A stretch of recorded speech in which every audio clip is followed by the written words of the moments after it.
Good evening, and welcome again to the 2012fad.com. I will be your host this evening. My name is Charlie Bluehawk. Last night, we chatted about at home with the masters and what life is like when you are one of the rulers of the Western world, and how they torture, rape, and abuse their own children, and have been for generation after generation, thousands of years actually.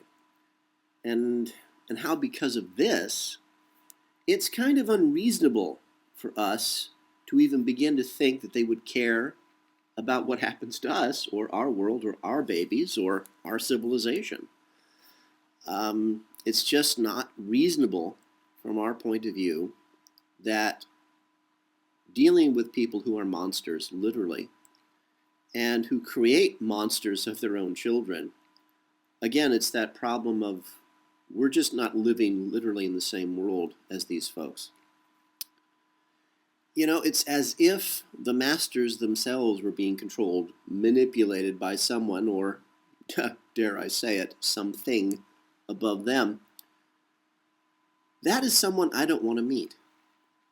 I've heard stories, of course, and stories that are so wild and so bizarre and so completely mad that, I think I'll wait a while until you and I know each other better before I even get into any of that.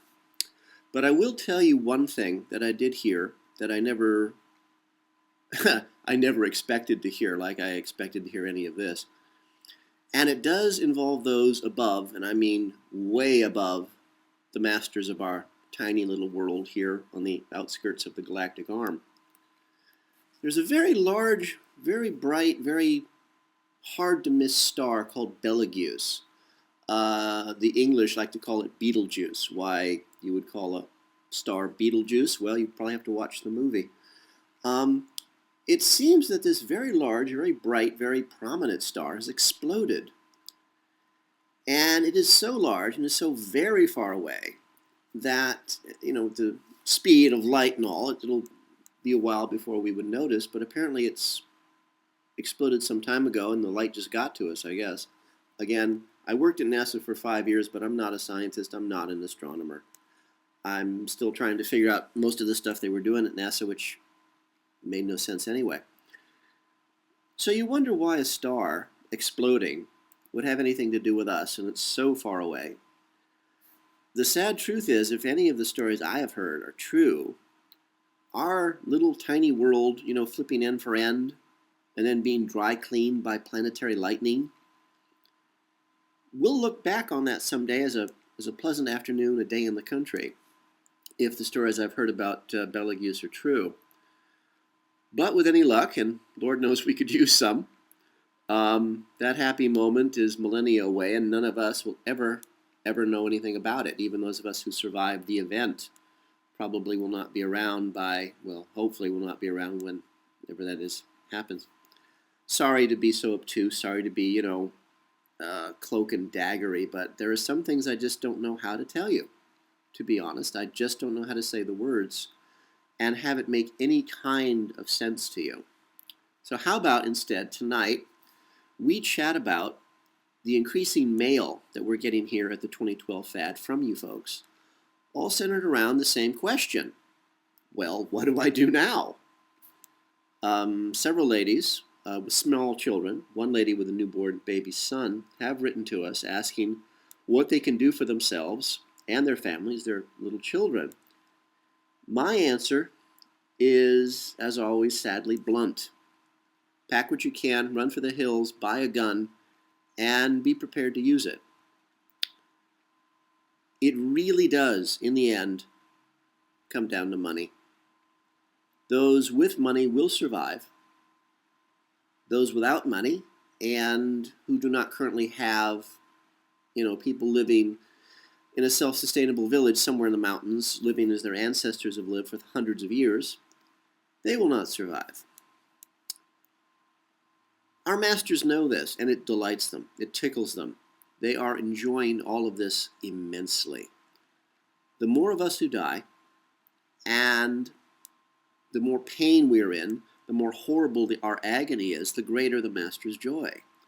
If we manage to die horrible, lingering, painful deaths in agony.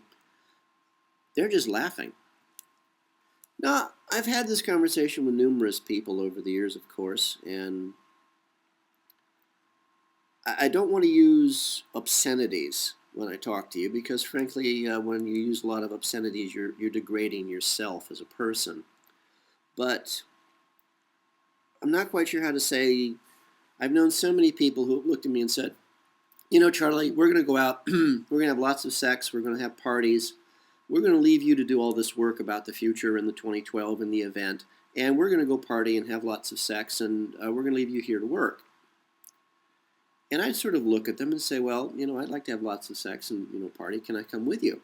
And they say, oh, no, we don't like you that much. This was always, of course, women. But we want you to stay here, do all of our work for us, prepare the future for us, and make sure we have everything we need for the event, and make sure you don't close the door until we get here. Well, you know, when I was a younger fella, and, you know, a pretty girl would say that to me, I'd say, oh, sure. Now I'm 52. I'm not young.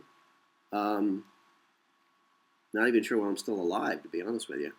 So when I hear this kind of talk from pretty girls now, I just look at them and say, oh, well, you know, good for you, slamming the door in their faces.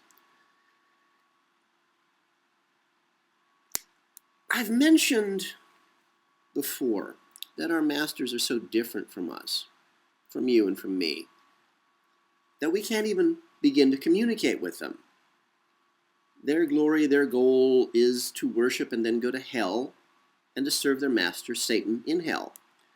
And, you know, the story I just told you about the girls going out and having lots of sex and partying without me and expecting me to, you know, do all their work for them and save them a place in the village. Sometimes I wonder if we're even communicating with each other. And, of course, it's the 98%, the cattle, and 2% of us. We're trying to think. And then yet again, the 2% of us who think don't seem to be communicating either. What I really know, and I know this from personal experience, I've actually met people, not the masters, not the Mandarin class, and not the servants or the slaves of the Mandarin class, but what I would just describe as folk. I've actually met people who have told me that they're looking forward to dying in Satan's name and then going to hell and serving him. It doesn't matter if you believe in Satan. It doesn't matter if you believe in God. These people do. And this is how they live their lives. So again, how do we talk to people who worship Satan, who rape young girls, who get them pregnant, just so they can sacrifice the babies and then the young girls in ritual sacrifices? How are we going to talk to them about saving the planet, cleaning up the planet, pollution, unemployment? How are we going to do that? It's just not possible. I don't think there'll ever be a meeting of the minds between us and our masters or their servants. Why anybody would want to hurt people, I don't get it. But, you know, it's free will.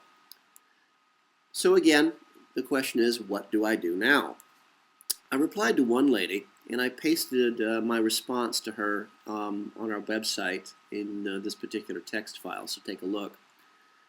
Now, there are plenty of websites you all can go to and find lists of survivalist gear you should have, heirloom seeds you should buy, and I strongly suggest that. I mean, whether you think the event is real or not, you should be prepared for any emergency anyway. I mean, we have earthquakes, we have cyclones, we have hurricanes, we have unending rainstorms. This is just common sense. You should have stuff in the garage packed away in case the water goes out, the power goes out, the sewers back up, or you just need to run for your life.